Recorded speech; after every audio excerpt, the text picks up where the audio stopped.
เดี๋ยวเราก็ถอดออกนะครับถอดตัวเก่าออกครับอันนี้ก็เป็นตัวเก่าที่ใช้งานมานานนะครับ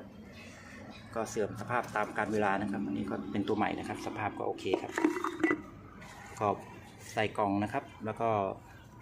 แพ็คมาอย่างดีนะครับกันกระแทกนะครับก็โอเคครับใช้ได้ครับ